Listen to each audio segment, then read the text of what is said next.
I got superpowers just like she does, but sometimes my emotions are my kryptonite, and I get weak in the vision's hindsight. But I carry on with a little Coltrane in my cup to keep my head up to the limit of the sky. I try not to get too down in the blues, because I don't want to make her cry. One of us at least has to still fly. With Miles in the crew, we're all superheroes. Monk, Dizzy, Sunny, Yardbird too. A love supreme, something like walking in your mama's shoes. Be sure your sun shine bright, even at night. Reflections off the moon, and remind him about love and all the golden rules.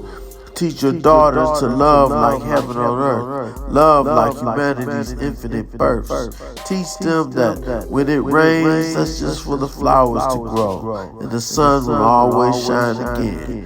But this she already knows. Teach her to run like the wind, to pursue her dreams, never distracted by glittery, shiny things.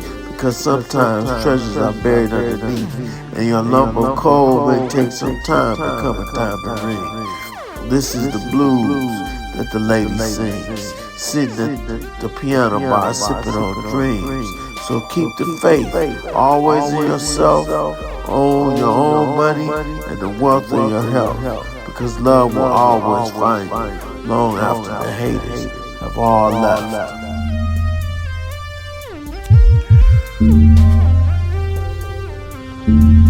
As one nation tries to stand tall, they're building bricks while we're still tearing down walls.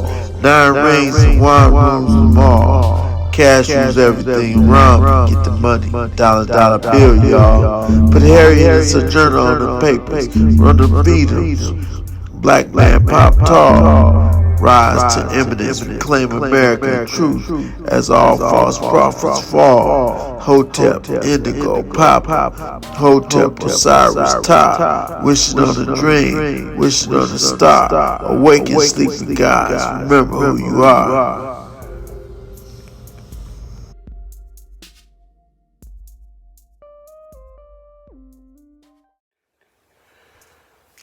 Still dealing with the parallel eternities.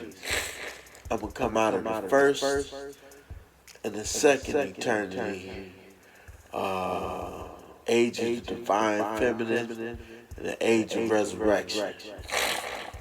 And also, we'll go into the third and fourth eternity as well, the age of compassion and redemption of the rainbow children.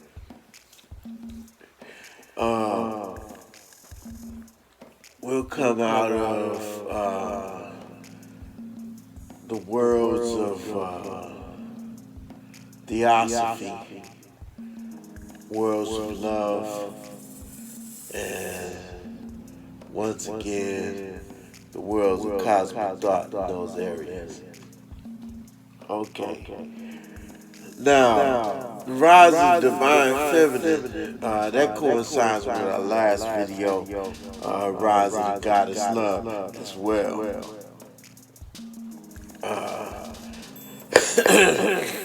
What we're seeing taking place is the universe is coming back in balance with the cosmic mother. You know, the cosmic father had to bring order. The cosmic mother brings balance. And so, the cosmic mother, the age of divine feminine, we're dealing with where women are rising to power. Not like men to be tyrants and whatnot, although some of those can be too, but a lot of women are coming to power to bring balance to the universe, to bring peace and tranquility and family back to the order at the table, and also the resurrection of the masses, the consciousness, the resurrection consciousness of the masses is taking place. And this is where the consciousness level of the masses is being elevated to know what the origins of their histories are and whatnot and what have you. And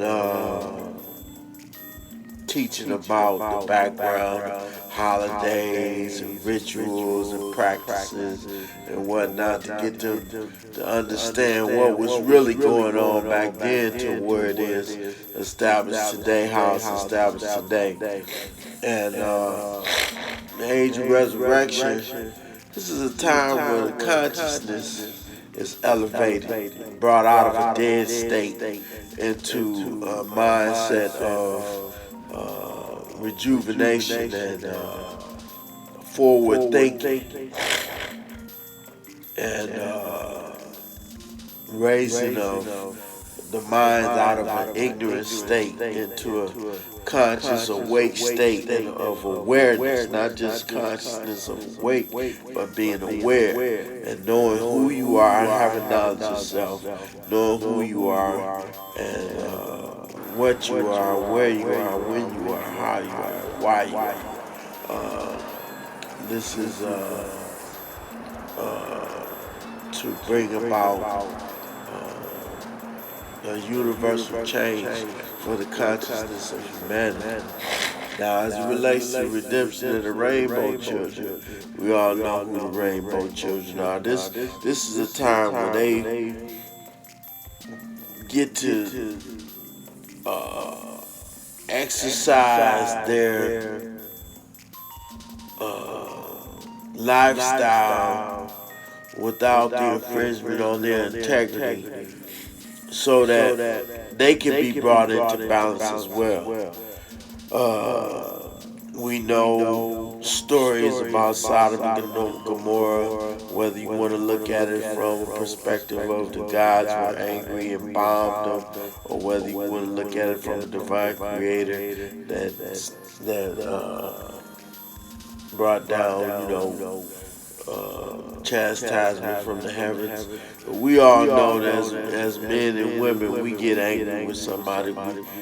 We have technology and we go and bomb people when we want to take something and destroy people and kill people because we want it back, just like what's going on in Ukraine right now, in Russia, and what happened in Kuwait. All these different places and other places all over the globe over the past 100 years or so.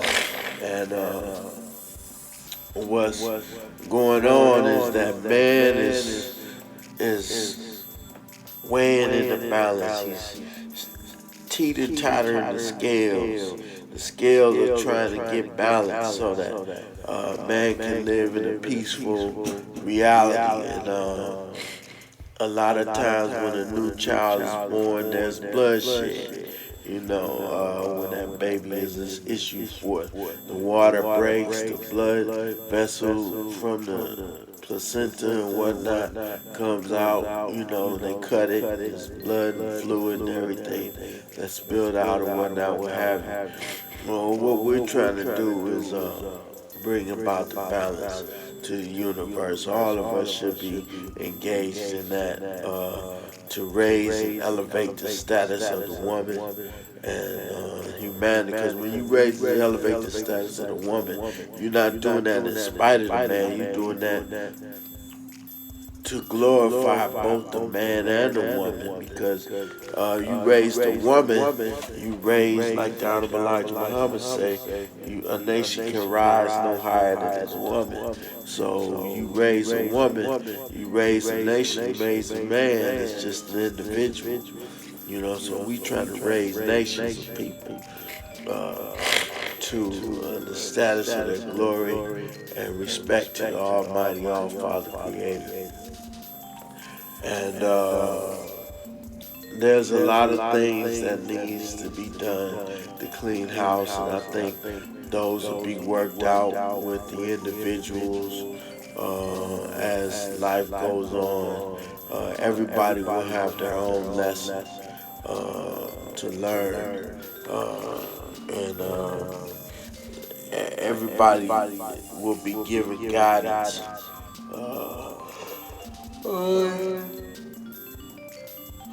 how to navigate through life. Excuse me.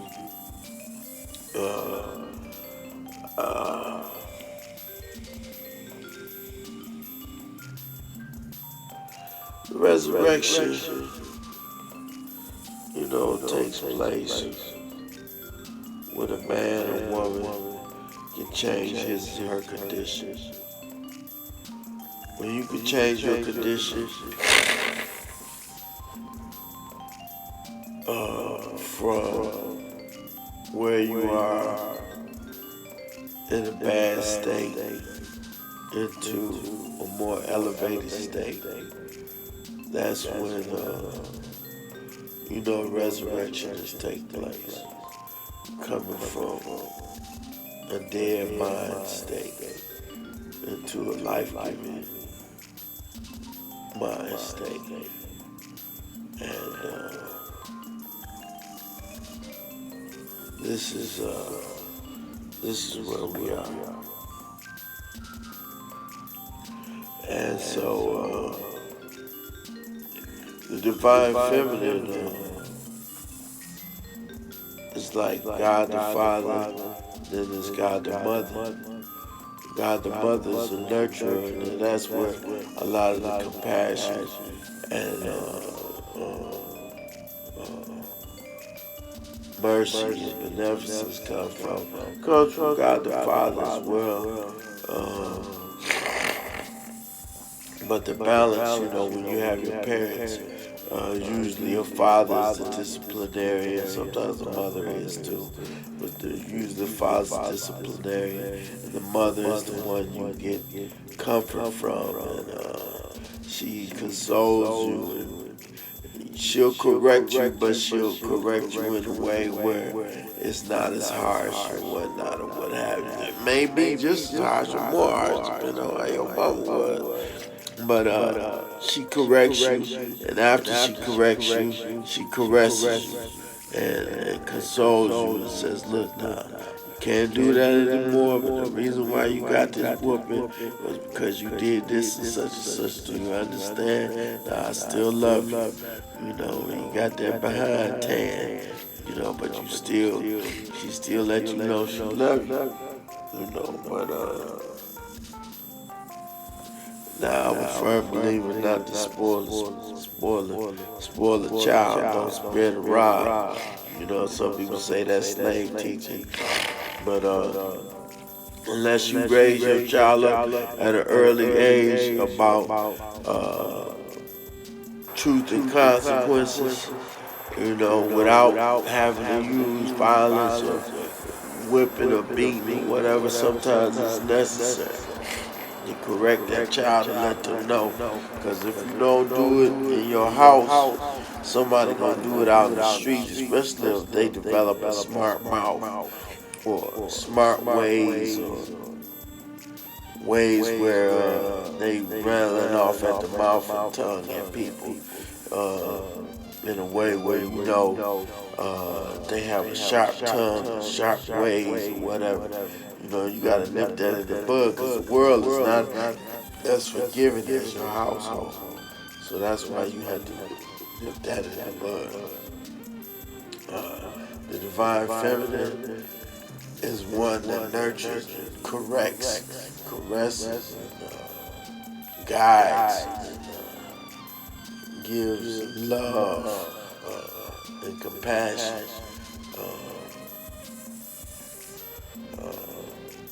And whatnot, and that's where all of those tie in together. Theosophy,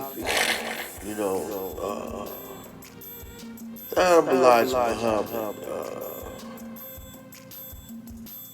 did a series called The Theology of Time.